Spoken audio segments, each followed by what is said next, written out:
Diviser le temps. Et si vous voulez bien, on va prier ensemble pour être conduits. Merci Seigneur pour ce que tu nous donnes. Merci encore pour ces beaux chants, Seigneur, de louange. On veut être centré sur toi, Seigneur, et te reconnaître comme notre Sauveur, Seigneur. On a besoin de ta puissance, on a besoin d'être les yeux grands ouverts, Seigneur, dans ta direction, Seigneur, pour pouvoir voir ce que tu as fait et ce que tu fais encore pour nous, Seigneur, aujourd'hui. Amen. J'espère que je vais être pas trop long, au moins 20 minutes, pour me jeter des tomates si je dépasse. Tolérable. Toléré. Alors, je vais commencer rapidement par une petite devinette. Petite devinette, non, c'est une question simplement. Que s'est-il passé en 1947 ? Ne dites pas la réponse trop vite. Que s'est-il passé en 1947 ?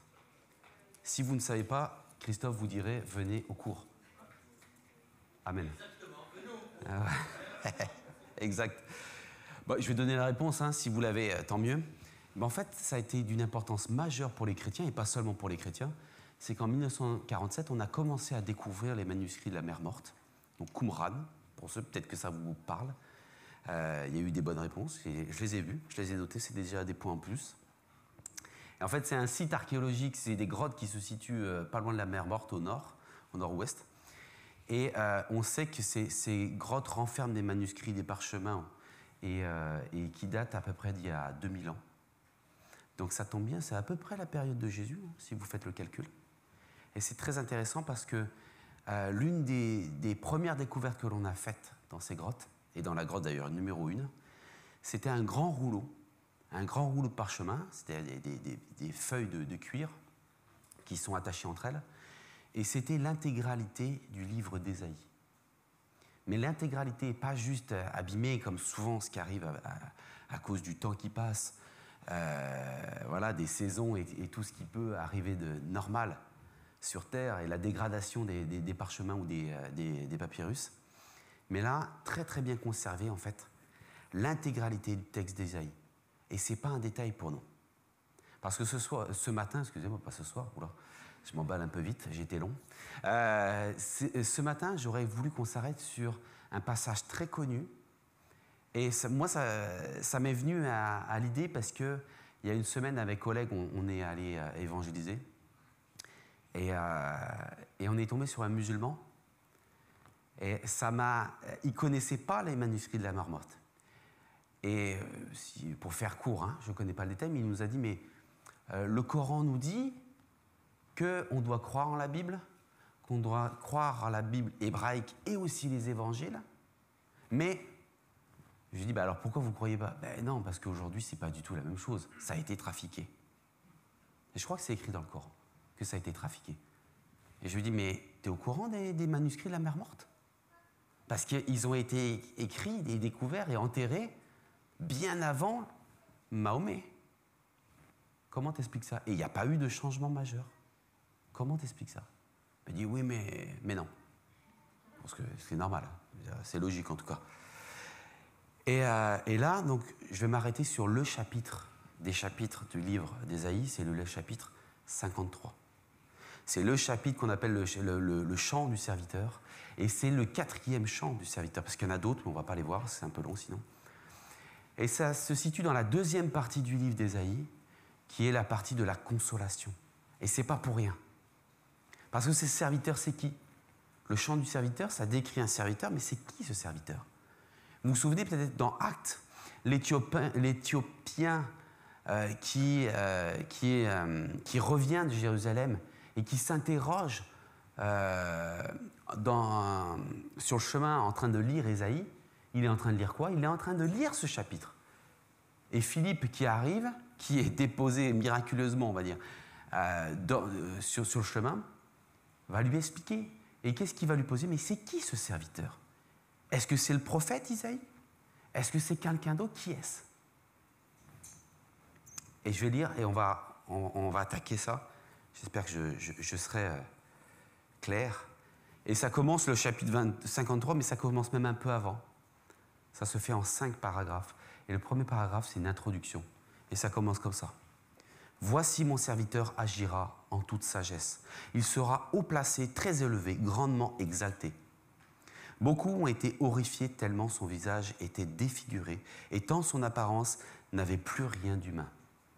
Car il a accompli le rite de l'aspersion pour beaucoup de nations. Les rois à son sujet resteront bouche close, car ils verront eux-mêmes ce qu'il ne leur avait pas été raconté.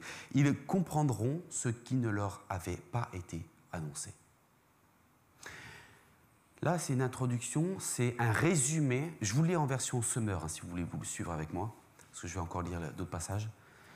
C'est une introduction et c'est un résumé de ce qui va être prophétisé après, au chapitre 53. Et qu'est-ce qu'il y a de particulier dans ce chant? C'est qu'il y a d'énormes contrastes. Et là, le premier contraste, c'est le serviteur haut élevé, grandement exalté, très élevé. On se dit, waouh!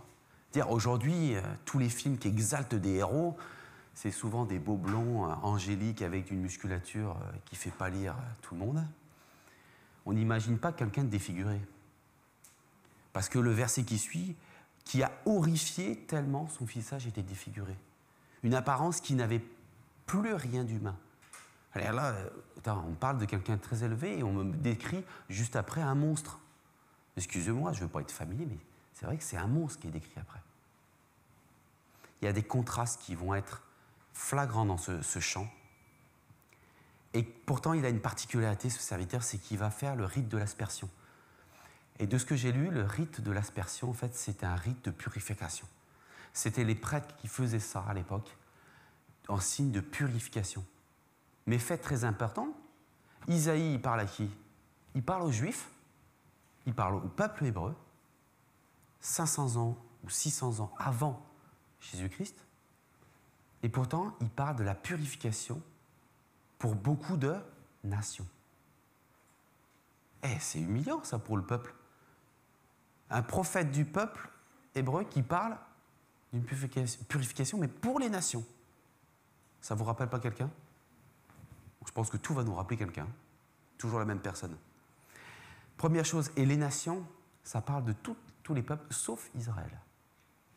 Deuxième chose, après on voit dans le passage, les rois. Les rois seront bouche close.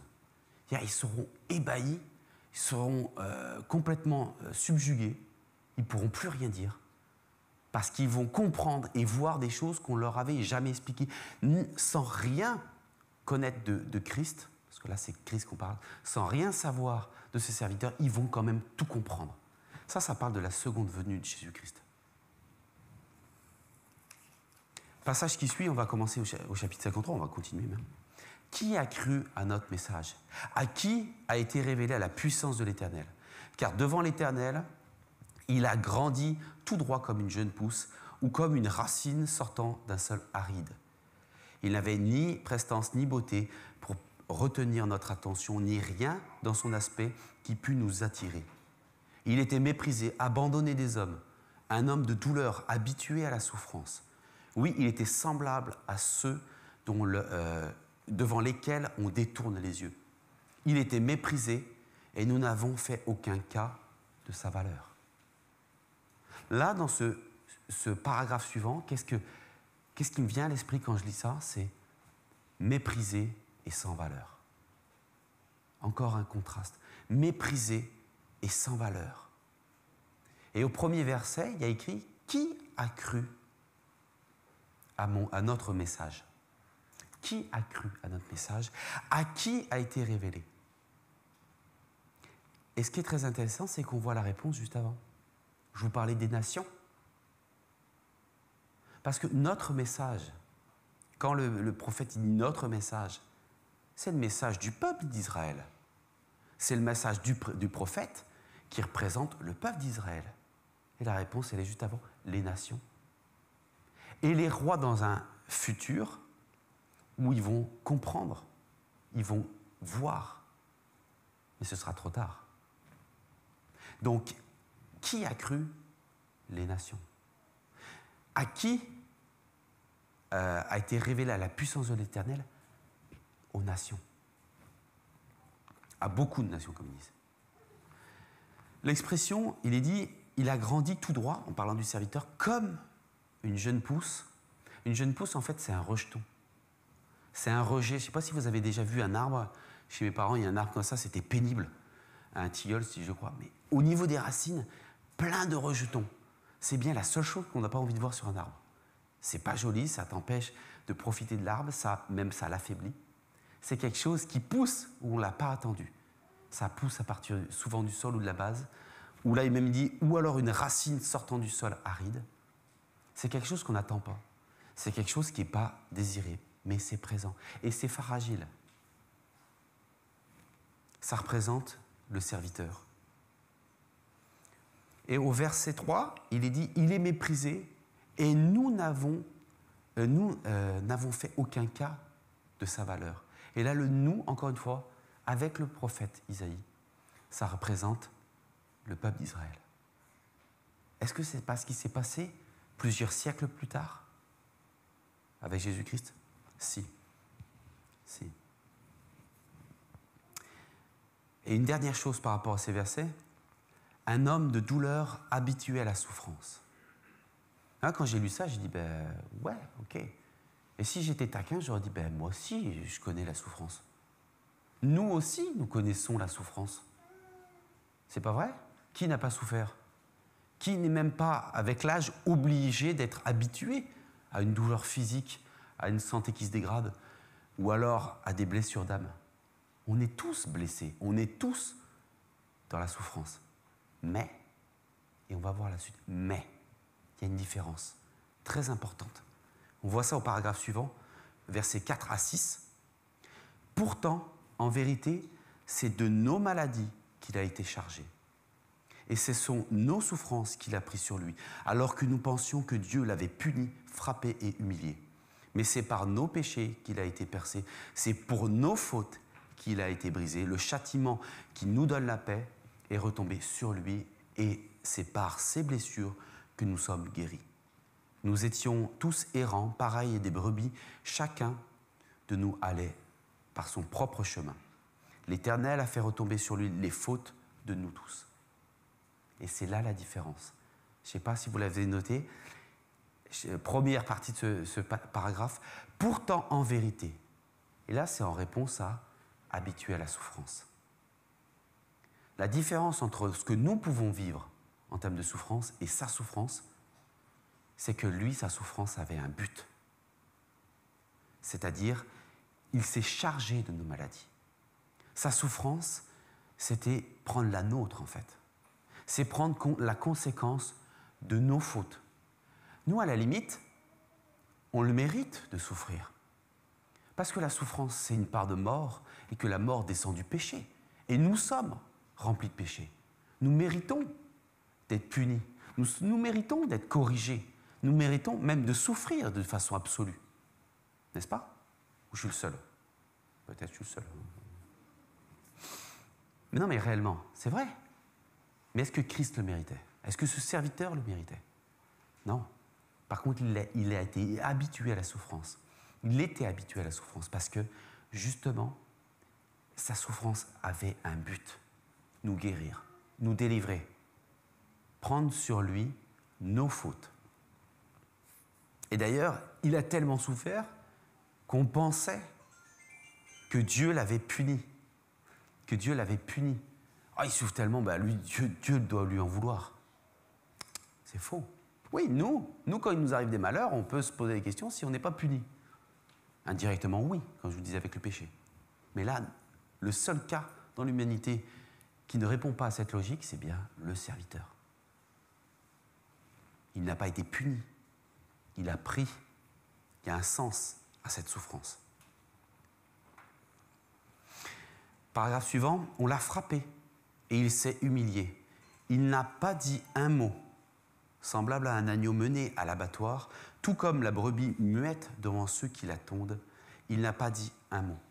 Il a été arraché à la vie par la contrainte, suite à un jugement, et qui, par les gens de sa génération, parmi les gens de sa génération, s'est soucié de son sort lorsque on l'a retranché du pays des vivants. Il a été frappé à mort à cause des péchés que mon peuple a commis. On a mis son tombeau parmi les criminels et son sépulcre parmi les riches, alors qu'il n'avait pas commis d'acte de violence et que jamais ses lèvres n'avaient prononcé de mensonge. Là, c'est un des passages, ce chant du serviteur qu'on est en train de lire ce matin, c'est un des passages les plus cités dans le Nouveau Testament. En comptant rapidement, j'ai compté 7 fois, mais il y en a beaucoup plus de passages qui citent dans le Nouveau Testament ce passage, et ce n'est pas pour rien. Ce n'est pas pour rien. Là, on voit quoi, une chose? Il n'a pas dit un mot. Pourquoi il n'a pas dit un mot? Il aurait pu se justifier, il aurait pu s'expliquer, il aurait pu se défendre sans problème, ce serviteur. Mais qu'est-ce qu'on demande à un sacrifice? De se défendre? De se débattre? De même parler? Non. De simplement prendre la mort. Simplement de prendre et de se taire. Et c'est exactement ce que Christ a fait. Ce serviteur a fait pour son maître, son Père au ciel. Son Père l'a envoyé. Il a dit, je prends et j'y vais en silence. Je suis abattu, je suis crucifié en silence. Je ne dis pas un mot parce que je suis là pour être le sacrifice parfait. Il se donne en sacrifice.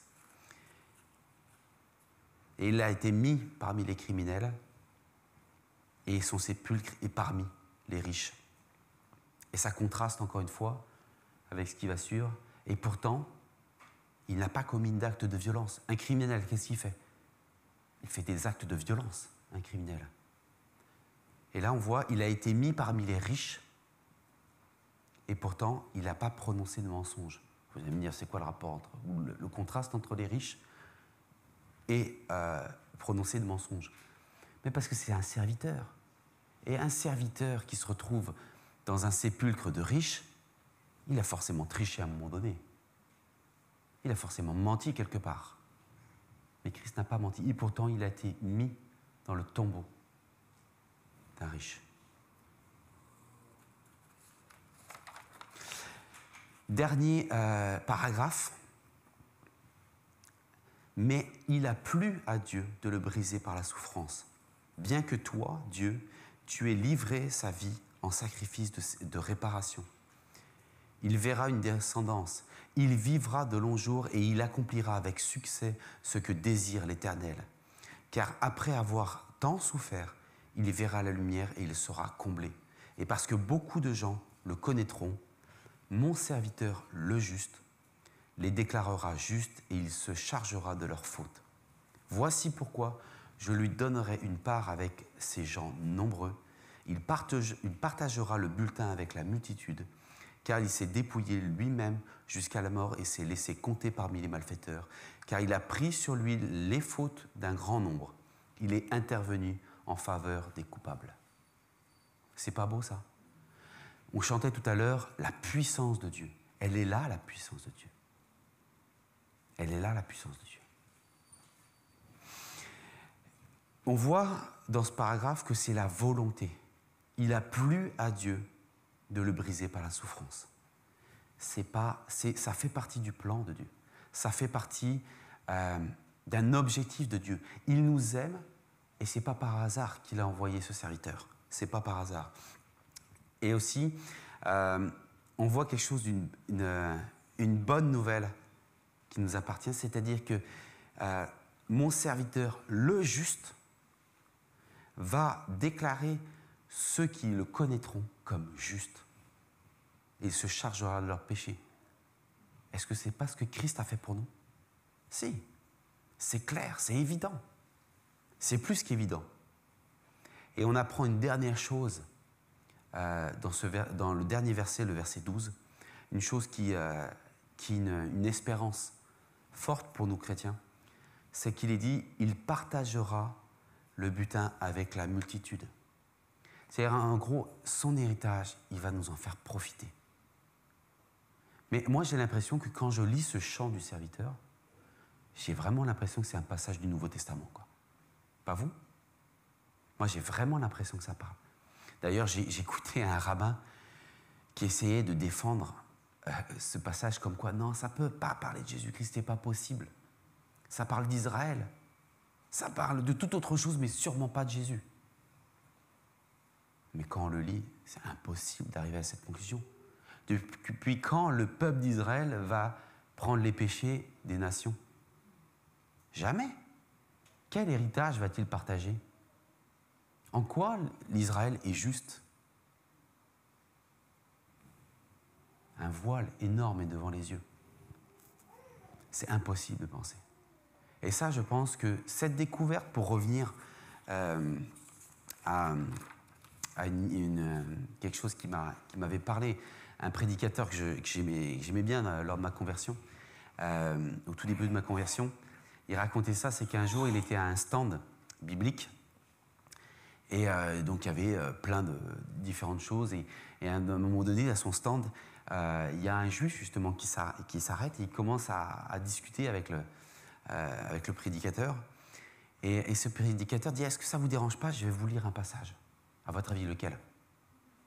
Ésaïe 53.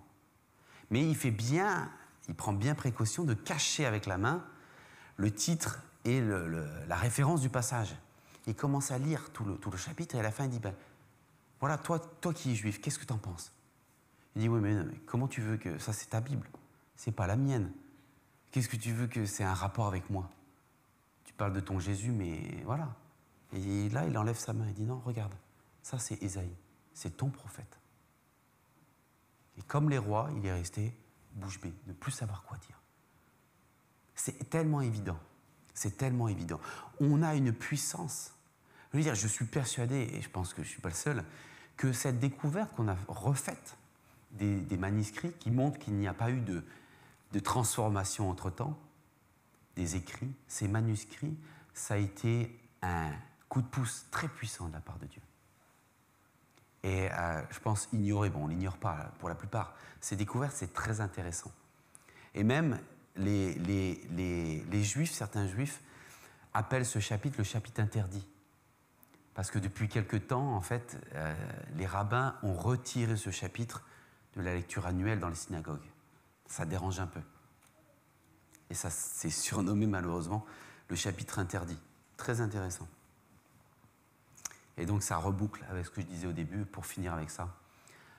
Ce musulman qui, moi, me disait, et nous disait avec Oleg, qui avait une assurance, il dit, mais moi, je peux bien le croire à la limite, il avait cette assurance que de moi, en remontant jusqu'au Coran, je suis capable de vous donner toutes les chaînes de transmission qu'il y a pu avoir.